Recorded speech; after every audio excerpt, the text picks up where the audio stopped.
Former Republican New Jersey Governor Christie is apparently preparing to announce his entrance into the 2024 GOP presidential primary in the coming days. They're not previewing that this is months away. It's gonna happen soon.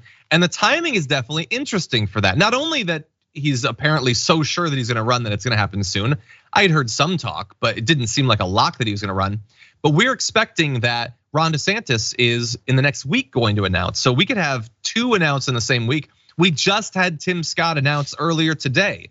And so now you've got Christie. He was considered, I think, a semi-serious candidate in 2016. He spent a year or two just absolutely making a fool out of himself and supporting Donald Trump. And then he's largely fallen off of the political radar since then. But apparently, according to multiple sources, he is going to be announcing. We know a little bit about what his campaign's gonna look like. He's gonna focus on New Hampshire and staking it all in one state, always a great idea. And he has the financial backing of billionaire New York Mets owner Steve Cohen. Apparently, he also has Anthony Scaramucci in his back pocket.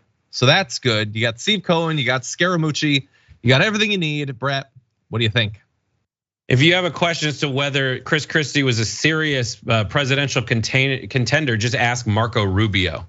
Because Christie is the reason that Marco Rubio got run out of that. When Marco Rubio short-circuited on screen, on stage before everybody, and repeated himself like 3 times and got destroyed by Christie. We should have gotten that. That's a great point. And to the question as to whether he fell off the radar. He fell off the political radar in terms of what we talk about. But Christie's one of those regulars that they have in on like Meet the Press. So if you ask people that watch Sunday shows whether they've heard of Christie recently, the odds are is they'll say yes. It's usually him and Rahm Emanuel kind of not quite disagreeing with each other, but putting on the kid gloves and shadow boxing for a while. Yeah. I like Christie on stage. I think he's a dynamic person to have up there. I think without Donald Trump, he had a very high likelihood of emerging as the most talented political candidate on that stage while everybody else is talking politicianese. He was one of those people who showed up and was like, I'm just gonna talk to you like a normal person, but he couldn't get it together because he has a lot going against him in the same, he's just not as telegenic. And I don't think really appeals to people outside of that New Jersey, like, yo, come see me down one where Jim Tan laundrying kind of like go F yourself affect. Yeah, he has a little bit, like he's abrasive and combative, which I think the right would like. But at least in my memory, like I'm sure they're missing stuff. He doesn't focus nearly as much on the like, the woke are coming for us. Like, we gotta get them. He doesn't do that stuff, which could hurt him in a Republican primary. Yeah, he's kind of he's seeking to appeal to the neolibs to be able to win to do better in more cosmopolitan areas. He doesn't do the culture war stuff at all. He's refreshing if all you live in is this world of Republican politicians who are like God, guns, and whatever. He's just a guy who's like, listen, I'm gonna put people in jail if they cross me, kind of guy.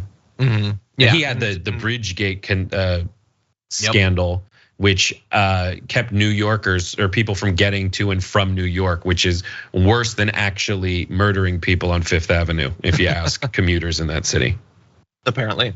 Okay, so we know he's being very critical of Trump, so that'll be good if he gets in. We'll finally have somebody who's actually going to attack Donald Trump. Rob DeSantis doesn't have it in him. Nikki Haley doesn't have it in him. We'll see for the others.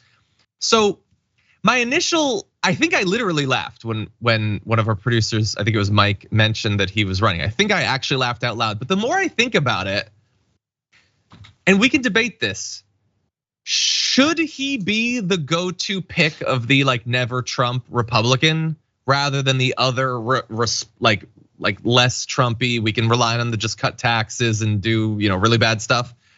Because like Ron DeSantis is really bad at this. That's become clear. Mike Pence has never connected with literally anyone. Nikki Haley is barely running. We'll see with Tim Scott, I don't know. Vivek Ramaswamy is just promoting his podcast. That's all any of this is about. And none of them are actually gonna punch Trump in the face. And I'm not saying that Christie will succeed. He tried last time and he didn't succeed.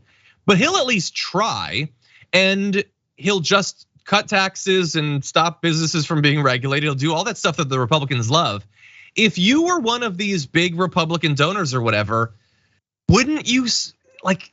There are worse choices than Chris Christie, right? What do you think?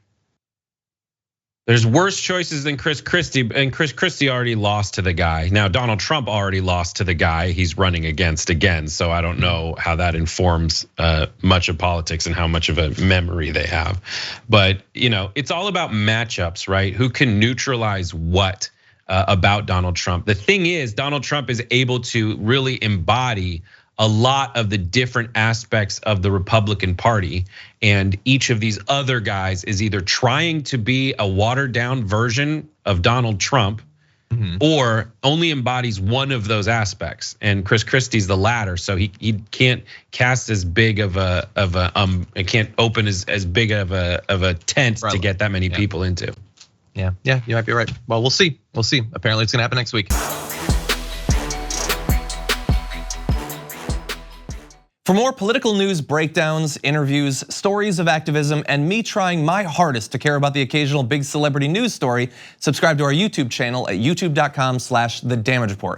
And you can ring the bell wherever it is so you don't miss anything.